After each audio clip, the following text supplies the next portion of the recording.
So what should the Patriots do with Bill Belichick if they miss the playoffs again? We would like you to join the conversation. Vote in our poll at NBCSportsBoston.com/early edition. You can also scan that QR code that's right there on the screen. Your options: keep things the same, steady as it goes, cut bait and move on, or change his role. I think there is no chance in hell he would ever say, oh, I'll just be the head coach. It's fine. I don't have to run the roster anymore. Right now, cut bait and move on is the heavy favorite there right now. So what should the Patriots do, Tommy Giles, if the Patriots miss the postseason again? Well, there's a huge difference between missing the postseason and losing 38-3 to the Cowboys and going through that for the bulk of the season. If it's more like what we saw on Sunday, then yeah, I would think that the owner's probably going to want to make a change there and should, because they were non-competitive. There's nothing that seems to be trending in the right direction based on what we saw just last Sunday.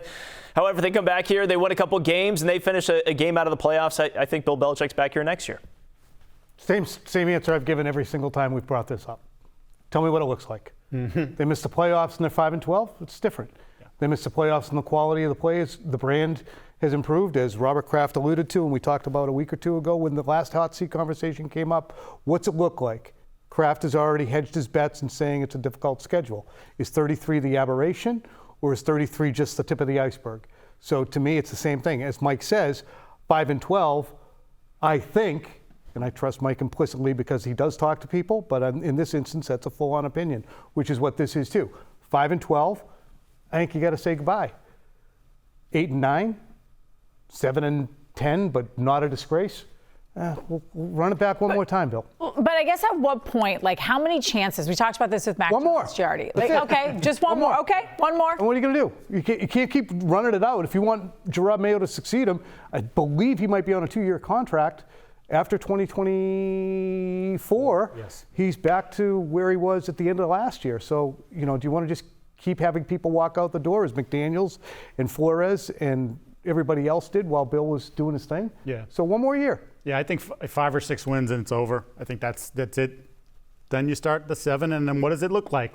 How are they trending? How's the quarterback playing? Again, there's so much tied to that position and going forward. And do you have someone that you think you can compete with, not just to win the division, but the ultimate goal is to win the Super Bowl? Do you feel like you're headed in that direction with that quarterback? 8-9, he's definitely back. I mean, I think it's hard for them to move on. No matter the various times over the last 2 or 3 years where Kraft has said, well, it's got to improve. I don't think he fully means it. If it's close, I can live with close. Right. And he already hedged his bets, yeah. I think, with that. I still think it's a possibility, but certainly not a probability. The quarterback also being tied to this matters, I think. If you're 8-9, it also means that Mac Jones has played better for the second half of the season. It's going to be your quarterback for next year. I don't see how they get to 8 wins with Mac Jones and them deciding he's definitely not the guy going into next year. But, if it blows up the way it does, what happens at the quarterback position? Because if another head coach comes in here, they're going to want their own guy. Especially if you're going 5-12, as you talk about. I think you have to. I mean, honestly, if we're getting to that point where we're talking 5-6 wins, it's not working. He's got to go. I think Mac has to go too. I think it's just let's just start off. Unless Mr. Mayo, I think we kind of believe, would be the likely successor here, unless he says, no, I like this guy, I can win with this guy. Now, if that's a conversation, okay. I think Mac gets the entirety of his rookie contract, and he ought to, because they butchered the 2nd and 3rd years. Butchered them. So I think Mac should get the entirety of his rookie contract. Additionally, you don't want to bring somebody in, and if you do say goodbye to Bill after 2024, say, hey, here's who we picked up. Now you have Jimmy Garoppolo, the corpse of Jimmy, to deal with for the next 2 years. I do wonder, we all obviously love Jerod Mayo on this program, at this network. But we've always assumed he is the successor, that he's the natural person to take over for Bill Belichick.